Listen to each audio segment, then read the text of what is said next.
एक हलचल भरे शहर के मध्य में एक व्यक्ति रहता था। देव एक क्रूर हत्यारा था। उसके हाथ अनगिनत मासूमों के खून से रंगे हुए थे। वह अंधेरे की आड़ में सड़कों पर घूमता था, जिसका नाम देव था। जिस नगर में देव ने भय फैलाया था, वहां महात्मा बुद्ध नाम का एक संत भी रहते थे। लोग उन्हें बुद्धिमान और दयालु होने के कारण जानते थे।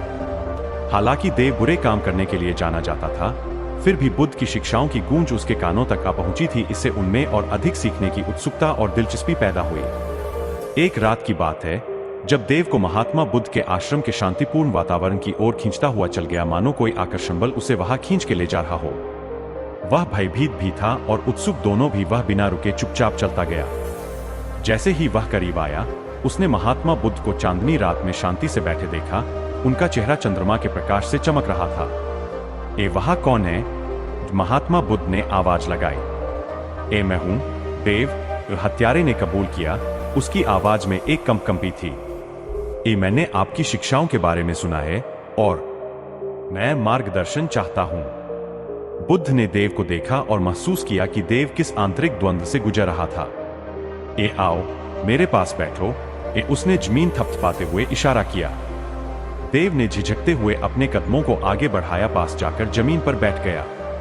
पहली बार महात्मा बुद्ध की छत्र छाया में उसे अपने अशांत मन के भीतर शांति की अनुभूति हुई। तुम्हें मार्गदर्शन की आवश्यकता क्यों है, देव? बुद्ध ने धीरे स्वर में पूछा। ए मैं एक राक्षस हूं, देव फुसफुसाया। उसकी आवाज आत्मघृणा से भरी हुई थी। ए मैंने बिना किसी पश्चाताप के अनगिनत जिंदगियां ली है। मुझे यह बुराई का अंधेरा मुझको निगल जाएगा और मुझे डर है कि मुझे कभी मुक्ति नहीं मिलेगी। महात्मा बुद्ध ने ध्यानपूर्वक उसे सुना और दया भाव के साथ कहा, आपका अतीत यह तय नहीं करता कि आप कौन हैं, देव। हर पल आपको बदलने का एक मौका देता है। क्या आपने कभी सोचा है कि आप ये जघन्य अपराध क्यों करते हैं? देव इस सवाल से आश्चर्यचकित हो गया और कुछ समय के लिए मौन रहा। मैंने कभी अपने कार्यों पर सवाल करने के बारे में नहीं सोचा कि मैं जो करता हूं वह क्यों करता हूं। मैं बस जीवित रहने के लिए जो करना चाहिए वह करता हूं। महात्मा बुद्ध ने सिर हिलाकर प्रतिक्रिया दिया कि वह समझ गए हैं। एक कहानी है जो मैं आपके साथ साझा करना चाहूंगा, देव। यह सिद्धार्थ नाम के एक राजकुमार की कहानी है, जिसे आत्मज्ञान की तलाश में इसी तरह के संघर्षों का सामना करना पड़ा। बुद्ध ने एक राजकुमार की कहानी सुनानी शुरू की, जिसने जीवन के बुनियादी सवालों के जवाब खोजने के लिए अपना सिंहासन त्याग दिया। कैसे राजकुमार ने कठिनाइयों और प्रलोभनों का सामना किया, लेकिन अंतः प्रेम और क्षमा के माध्यम से आत्मज्ञान प्राप्त किया। जैसे ही देव ने सुना, उसे एक जुड़ाव महसूस हुआ। यह पहली बार था जब उसने अपने जीवन और बुद्ध की शिक्षाओं के बीच समानता देखी। यह पहली बार था जब उसने अपने जीवन को बदलने का, क्रूर होने के बजाय दयालु होने का रास्ता दिखाई दिया। हानि से प्रभावित होकर देव ने बुद्ध की आंखों में देखा और पूछा, क्या मेरे जैसे किसी व्यक्ति के लिए बदलना सचमुच संभव है? ये उसने पूछा। उसकी आवाज आशा से भरी थी।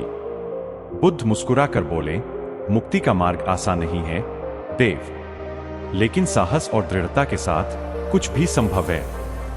अपने अंदर की अच्छाई को अपनाएं और इसे आपको एक बेहतर कल की ओर ले जाने दें। महात्मा बुद्ध के वाणी ने देव के भीतर कुछ बदलाव लाया। यह बदलाव ऐसा था जैसे उसके कंधों से भारी बोझ उतर गया हो और उसे अचानक महसूस हुआ कि उसके पास जीने का कोई कारण है।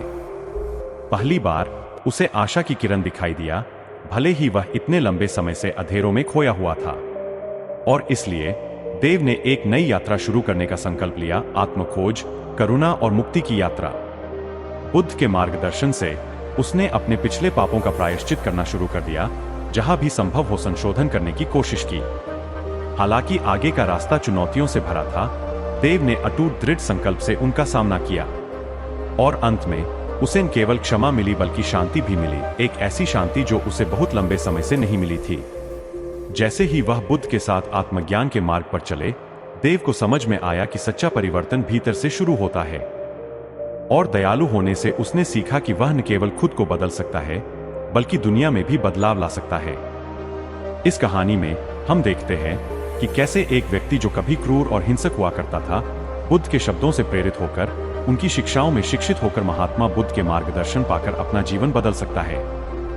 बुद्ध के मार्गदर्शन के माध्यम से वह अपने पापों से मुक्ति पाने के लिए आत्मखोज की यात्रा पर निकलता है और ध्यान और आत्मनिरीक्षण के माध्यम से अंतर आत्मा की शुद्धिकरण करता है।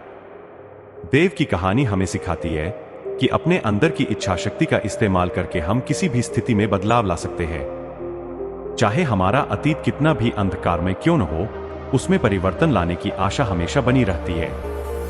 बुद्ध की शिक्षाएं हमें सिखाती है कि धैर्य, करुणा और समर्पण के साथ हम अपने जीवन में सकारात्मक बदलाव ला सकते हैं। कहानी का सार यह है कि चाहे हमारा अतीत कितना भी अंधकार में क्यों न हो, मुक्ति और परिवर्तन की आशा हमेशा बनी रहती है। करुणा और आत्मबल को पहचानकर उसे अपनाने से हमारे पास अपनी पिछली गलतियों को सुधारने के साथ साथ हम अपने और अपने आसपास की दुनिया में सकारात्मक बदलाव लाने की शक्ति होती है। उम्मीद करते हैं आपको हमारी गौतम बुद्ध की प्रेरणादायक कहानी पसंद आई होगी।